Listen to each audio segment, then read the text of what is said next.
4వ అధ్యాయం. నాయనలారా మీరు బాగా లాభంతో వెళ్తున్నట్టుగా ఉన్నారు, ఆనందంగా ఉన్నారు. ఏదైనా నాకు దానం చేయండి అయ్యా, చాలా రోజులుగా పని చేసుకుంటున్నాం చెప్పడం లేదు కాబట్టి ఎందుకు దానం చేస్తే అడిగాడు. షావుకారు బాగుంది కానీ సత్యవతి షావుకారు అన్నాడు, నాయన మీరు పగలు చూస్తే సాధువులు, రాత్రి చూస్తే దొంగలు వేషధారులు.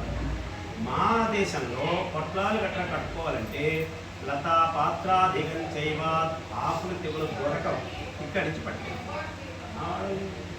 నీదా నీది వచ్చినటువంటి వాడు శ్రీమన్నారాయణుడు. నువ్వు కూడా నీకు ఇంకా జ్ఞానం కలగలేదు, తథాస్తు.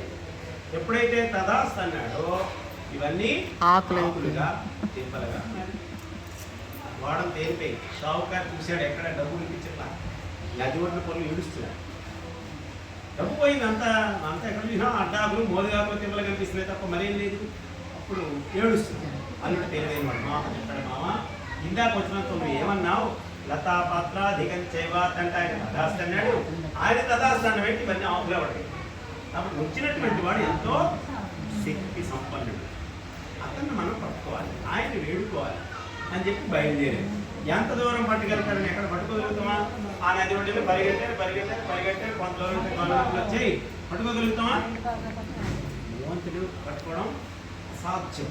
ఇందుగలడం లేడని సందేహం వలదు, ఏందేంది వెతక చూసినా అదే గరుడు చికిత్సకు చెప్తారు. గాబరపడుతున్నావయ్యా, ఎక్కడ కావాలంటే అక్కడే నీ మనసు అనుకోవాలి. ఉన్నాడా అని నువ్వు అనుకుంటే అప్పుడు కనిపించాడు. అప్పుడేమో బ్రహ్మేంద్రాది 33 కోట్ల దేవతలు నీ మహిమ కనుక్కోలేదు. నేను ఎంతమంది స్వామి నా తప్పు కనిపించలేదు.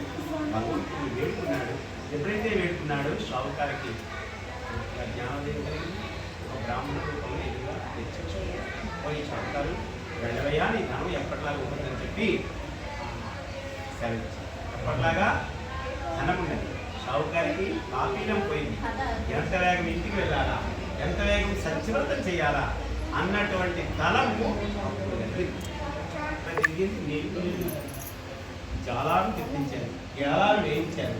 ఎక్కడ అల్లుడు వాడు తారాక తన పేరు భూమి మీద ఉండేలాగా అశరీరమాని మార్గం నుంచి కొంత శబ్దం వినబడింది. షావుకారు నీ కుమార్తె నీ అందుకున్న పట్టి అందుకున్న గ్రామంలో వ్రతం తిరస్కారం చేసి కదా వచ్చింది కాబట్టి ఊళ్ళో పంపించి సత్యవ్రతాన్ని మందు విష్ణు సాన్నిధ్యం కూడా పొందాడు నారదాని శ్రీమన్నారాయణమూర్తి వారు నారద మహామునికి చతుర్థోధ్యాయంలో తెలియపరిచారు.